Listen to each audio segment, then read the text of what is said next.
Hey guys, this is Justin. Hello and welcome to another video. This will be my review of Star Wars Outlaws with some caveats. Now, I was sent a game code by Ubisoft for this one. However, I wanted to play it with the perspective of someone who had spent money on it, so I've bought a second code, which I'll give away through some to-be-decided means come launch week. If I'm feeling feisty, maybe I'll run a Mr. Beast-style illegal lottery. That would be great. So, the caveat I alluded to is because of a pre-planned family vacation, I only got to play about 8 hours of this game. I had it for a day and a half. I was not moving my road trip for it, but I really do think 8 hours is enough to answer arguably the most important question. Is this game worth your time and your money? I will say right off the bat, don't pre-order this game. That's my general rule, and there's nothing in Star Wars Outlaws that is so outstanding that I'd recommend breaking it. Also, if you're like me and you don't really care about owning story games, the cheapest way to play this is probably through Ubisoft's Premium Plus plan, which I believe is $19.99 Canadian. It'll get you the Ultimate Edition of the game 3 days early. Just make sure you cancel it immediately, or at least before the end of the month, or you'll be charged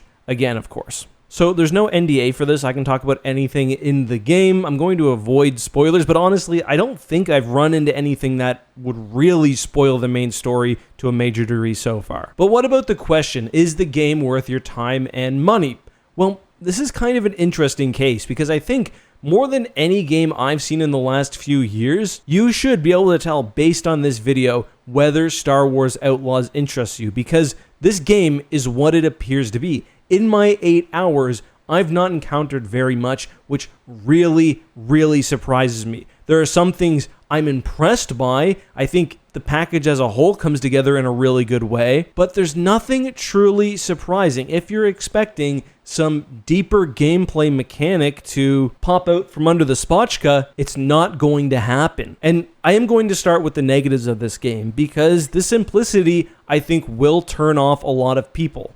I've been talking about the game with Zach, who is editing this video and may also give his thoughts at the end. And one of the connections that came up was Deus Ex. Star Wars Outlaws is like a more linear version of Deus Ex. Much of the game is breaking into places, having to get to a specific room to steal something, while also having to face off against a horde of enemies. Depending on the situation, you can go full in, guns blazing, with there being no penalty for being discovered, other than, of course, more blaster fire, or you may have to remain stealthy. Where the Deus Ex comparison fails is that in Outlaws, generally, there may be one or two ways to complete an objective, but there's not usually like an optional route as complex as finding a secret alleyway across a map that most players will miss, or breaking in a computer to significantly lower the defenses in a way that's not required, if that makes sense. That's not to say that the interactions aren't fun. The AI, I think, is good enough, although it suffers from the thing most stealth games do, where outside of a certain range, you can commit mass murder, and the AI will sort of just stand there, short of an alarm going off anyway. But it's generally pretty difficult. Now, this may be Zach's gameplay he's showing you, because the files are so big and we're so short on time here. He also has a vacation, so I gotta apologize for any potential scrubby gameplay. Just kidding, Zach. But the enemies are aggressive, the damage feels pretty well tuned, and I think when I go for a longer, more substantial playthrough of the game, what I'll probably do is really tweak the difficulty settings, probably put them on max. I was playing this on normal, which I think is the second to lowest difficulty, with there being 2 or 3 higher. And I think that will naturally force you more in interactions to use things like the destructible environments, or nicks, or your stealth, because sometimes it can be tempting to just go guns blazing, and often that'll work. And I have to admit, after like an hour of this game, I was worried that it wasn't going to catch me. Like I said, the initial gameplay loop is good, but not very deep, and many of the missions are also fairly simplistic, i.e. break into this base, go steal this thing, do whatever. But all of that notwithstanding, something about this game did in fact catch me. Talking with Zach after night 1, I played for like 4 hours and I actually wanted to play more. It's very rare that a game does that to me. And there are a few things that Star Wars Outlaws really has going for it. The first of all is the amount of things that you can unlock and improve. Everything from your ship, which we'll talk about later, to your blaster, to methods of combat that I certainly hadn't unlocked. There's not just a crafting tree, but also kind of a cool mentor tree where you meet people in the world who teach you skills. Everything from how to sort of talk down troops alerted to your presence to how to upgrade your speeder bike, and you can improve along that just by doing things in the environment. So far, as mentioned, you can improve your speeder bike, you can improve yourself, you can improve your blaster, you can find new sabacc cards, and even cheats for Nix. You can improve your ship, and I think there's more because there's equipment slots which I have not yet unlocked, and there are certain cases where I don't have the right lock-picking tool or the right melee weapon or whatever. The game is also massive. I played for 8 hours and I still feel like I am very, very early on. I'll give you guys a very, very brief overview of how the game is structured. Basically, you start off with your trusty pal Nix on a planet I won't mention in case it hasn't been spoiled for you yet. You do a couple of heists, which are very similar, by the way. The first two heists are like identical, which is weird. You get in a little hot water, but your character is after this sort of Freedom 35 thing. They want to do one big score and quit. So once you get past the first real planet, you're given some freedom where you have to assemble your crew. Presumably after that, you do the heist and deal with the fallout. The worlds you go to are actually surprisingly large. Like, yes, there's the cities. Tatooine, for example, gives you Mos Eisley, but there's a lot more going on there. There's wilderness, there's often smaller towns, and everywhere you go, it feels like you're getting new intel, new mission pickups. Sometimes it'll be, oh, go help whoever who's in this sort of problem. Sometimes it'll be, oh, there's a treasure here. I think my question is, and I haven't experienced enough of these, is will this ultimately be compelling? I'm generally not someone who does a ton of side content unless I really like a game, but I will say the urge to upgrade my ship did have me at least trying to break into vaults and stuff like that. The world is simultaneously very good and very bad. Like, the alien diversity, as you'll probably see in these videos, is not great. Generally, aliens will either be Sullustans, Mon Calamari, Trandoshans, or Rhodians. I'd say that makes up like 90% of the population, and I just really felt when going into Mos Eisley Cantina, for example, that you lose a lot of the charm of these really exotic, bizarre aliens that, like, oh, that's just an ant for some reason. You miss that from this game, and it does make things feel a little like stale, maybe generic, and I found that pretty disappointing. On the other hand, outside of the sort of, I don't want to call them NPCs because they're really just like backdrop. Outside of that, the universe is pretty detailed. There's lots of fun little things you can do. The sets feel well crafted. The cities are fun to explore with vendors. I do wish things were more dynamic. I wish there was more life. Like, this isn't Red Dead Redemption 2, for example, but I do think it's at least good enough. The story's also fun. Again, I'm very early on. I've got no idea where it's going to go, which, hey, maybe it'll be a big surprise at the end, which either ruins the game or makes it for me.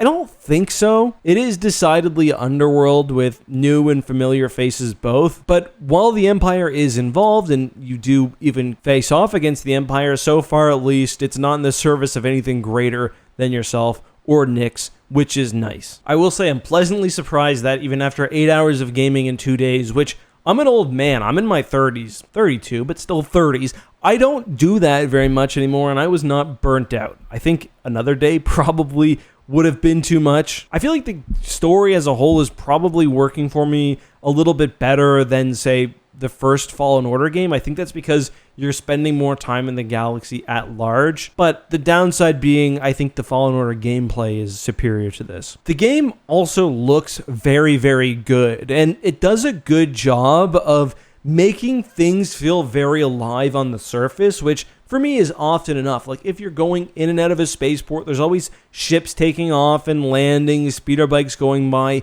It is very cinematic, and graphically the game is pretty impressive as well. There's a really nice photo mode you'll probably be seeing for my thumbnails. The cutscene work is generally pretty good, although some of the lip syncing in the real-time cutscenes is weird. But yeah, the game just generally has a good feel to it, and I think that's partially why it is so compelling. One thing I haven't talked about so far is space combat. It's surprisingly really fun. Is it deep? No, but I was surprised the size of space battles you can find yourself in, with not just starfighters, but also freighters and even larger ships like frigates involved. I do wonder whether if you keep playing, you can run into some even larger vessels. I mean, we've seen Star Destroyers in the trailer. I doubt you'll be fighting any single-handedly, but there's space stations. You'll get random missions to have to protect, even my favorite, the BFF freighter from ships.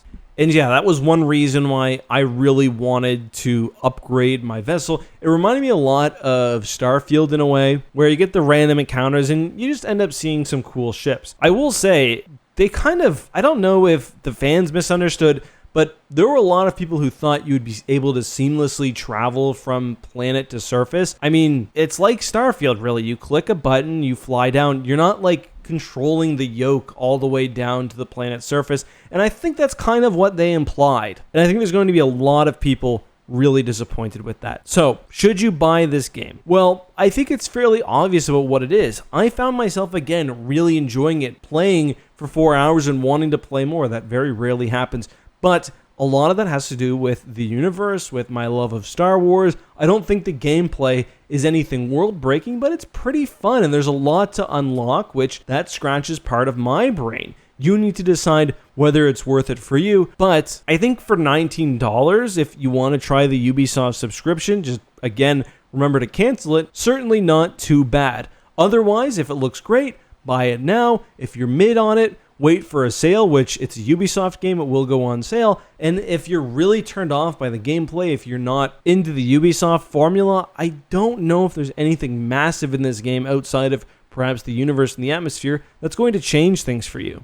Those are just my thoughts, though. I'm going to leave spot for Zach, who also had a code for the channel, to give his impressions if he wants, but that's all I've got. See you soon. Thank you, Ek. But yeah, I do have a couple thoughts I wanted to add in here. If you saw my preview video from last month, my thoughts haven't really changed from there. I'm really enjoying the game, and I think I'm probably loving it a lot more since that preview, since I don't feel as rushed and I'm able to actually explore the whole world. One of the draws that makes me so excited to play even when I'm not is just being immersed in Star Wars. As Ek said, the world does a very great job in making you feel like you are a part of the story and the world itself. And you get a lot of that just from walking around the world and picking up little side missions or intelligence pieces that help you discover different aspects of the world. Early on in the game, you're able to walk into an arcade, and I think I probably spent an hour just playing the arcade games, forgetting about the larger game around me. That could be said for a lot of the other activities as well. I found myself addicted to Kessel Sabak too. But then there's the minor details and certain missions that make you feel more like you're exploring a world rather than playing a game. There are a lot of missions in the game that don't give you an exact waypoint. They tell you a detail about the landscape, or there's an image of like where you have to go, and then you have to kind of find out where the treasure or whatever you're seeking is from there. And that probably emphasizes the strongest thing about this game, which is the atmosphere.